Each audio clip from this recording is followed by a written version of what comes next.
Bienvenue à cette présentation académique, où nous allons explorer plusieurs concepts fascinants du monde de l'espionnage et de la désinformation, utilisés par des gouvernements ou des organisations secrètes. Nous allons analyser ces techniques en profondeur, en partant du concept de l'opération sous faux pavillon jusqu'à des méthodes plus sophistiquées comme le cut-out et le one-time pad. Ces stratégies, bien qu'elles semblent issues de la fiction, sont bien réelles et ont joué des rôles cruciaux dans l'histoire moderne. Voyons ensemble comment elles fonctionnent. Opération sous faux pavillon. Tout d'abord, abordons l'opération sous faux pavillon. Il s'agit d'une manœuvre dans laquelle une entité, un État, un groupe ou une organisation exécute une action, souvent violente ou controversée, en l'attribuant à un autre, généralement un ennemi. L'objectif principal est de légitimer une réaction ultérieure, telle qu'une déclaration de guerre ou l'imposition de mesures sécuritaires, sans apparaître autoritaire. Historiquement, ces opérations ont été utilisées pour manipuler l'opinion publique en créant un prétexte justifiant une escalade militaire ou une prise de contrôle autoritaire. Cela met en lumière l'un des aspects les plus sombres de la manipulation d'État, visant à exploiter la peur ou la colère publique pour des intérêts stratégiques. Le chicken feed.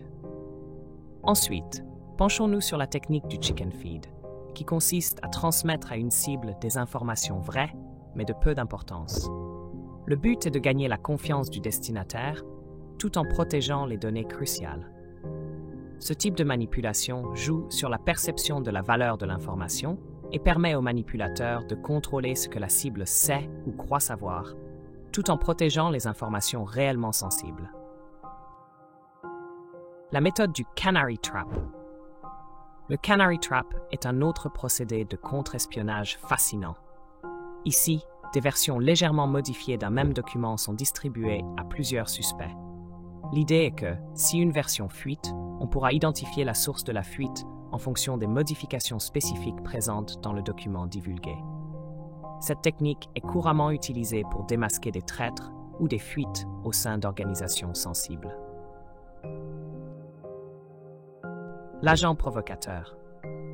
Ensuite, nous avons le concept d'agent provocateur, une personne infiltrée dans un groupe dans le but de provoquer des actions illégales. Ces agents incitent les membres du groupe à commettre des crimes, donnant ainsi aux autorités un prétexte pour prendre des mesures contre ce groupe, tout en le discréditant aux yeux du public. Ce procédé est souvent utilisé dans des contextes politiques pour affaiblir ou démanteler des mouvements d'opposition ou de contestation. Les organisations de façade. Les organisations de façade sont des entités qui semblent indépendantes, mais qui sont en réalité contrôlées par une autre organisation. Ces façades permettent à une organisation d'agir sans que ses actions soient directement attribuées à elle. Ce concept est largement utilisé par les agences de renseignement pour dissimuler leurs activités ou fournir des couvertures plausibles à leurs agents. Le honey trapping ou sexpionnage. Le honey trapping ou sexpionnage est une technique classique d'espionnage qui exploite des relations sexuelles pour soutirer des informations sensibles à une cible.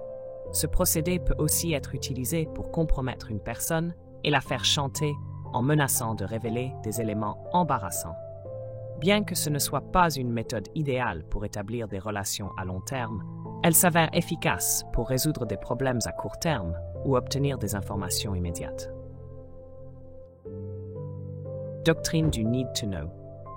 Un autre concept clé est la doctrine du need to know, besoin de savoir, qui limite la diffusion de l'information au strict minimum, seulement à ceux qui en ont besoin pour accomplir leur mission. Cette approche réduit le risque de fuite et permet de protéger l'intégrité des opérations sensibles. Par exemple, pendant la Seconde Guerre mondiale, cette doctrine fut appliquée avec rigueur lors de la planification du débarquement de Normandie. Seuls quelques membres clés connaissaient l'entièreté du plan, tandis que la majorité des participants n'en possédaient qu'une petite partie. Les méthodes de communication sécurisées.